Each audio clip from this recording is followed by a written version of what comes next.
right, guys, Merry Christmas. Figured I'd give you an update. So what's different from the last time? All of these boxes. Also, I'm gonna try not to put my finger in front of the lens a million times during this video. So what's new? Well, other than it looking like a disaster area here, we got the insulation underneath, a bunch of stuff. Refrigerators sitting out here, window again, Jackson stuff.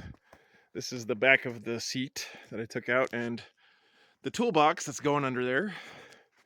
I got one for each side. It's gonna be really nice. It's 24 inches deep, 24 inches tall, aluminum toolbox. Let's see, my tools, because I was in here. You can see there's glass all over the ground because we couldn't get the window out gracefully, so we just hit it with a hammer a few times. But there's a hole there. Hi, Mom. So there's the pass-through into the box, and I was able to save the co-pilot seat for Morgan, so she'll have a place to sit while we're driving. I have to put the seat back in over there, and there's some more work to do here to finish the trim, but that was really stressful, cutting that hole. It's scary cutting a hole in your most expensive car you ever bought in your life, but it's worth it. It's gonna be cool. All right, going around this way. Other exciting things.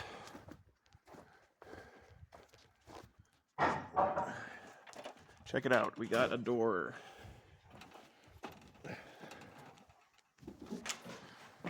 Okay, the back door is not in yet, but it's pretty much framed.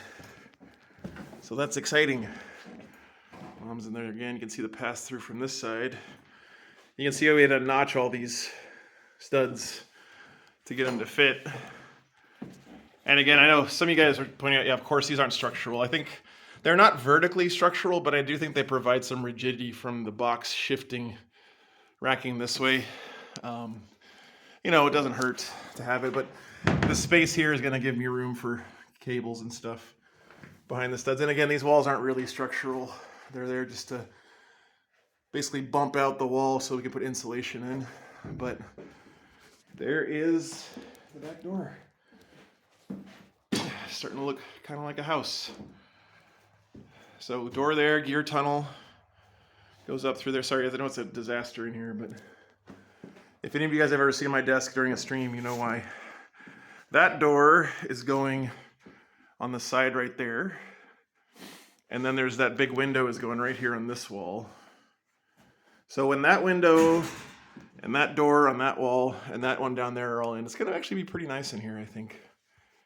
Of course, there's, you know, cabinets going up along this wall, the gear tunnel down there. Recliner is going to go here. Murphy bed goes here across, and stove here. Refrigerator on the other side of this door. Bathroom over here somewhere. And then this corner is where all the electrical stuff is going to be. But yeah, doors in-ish. We also realized that because this, in a normal house, you got to worry about being level all the time.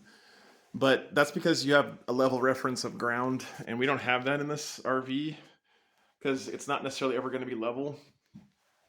So instead of worrying about being level, we just try to keep everything as square to the walls as possible. So everything's, you know, supposed to be right angles to the wall as much as possible, and then making sure all the measurements line up and everything. But you can also see I've been using just millions of these strong ties and screws. So this thing is going to be built solid. It's not going anywhere.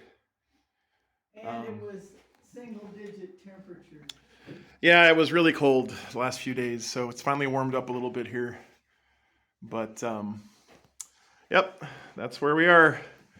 So not as far along as I wanted to be because of the cold mostly, I think, but we're getting there. So I'll give you guys more updates later. And again, Merry Christmas, everybody. Hope you guys are having a great holiday weekend wherever you are. Take care.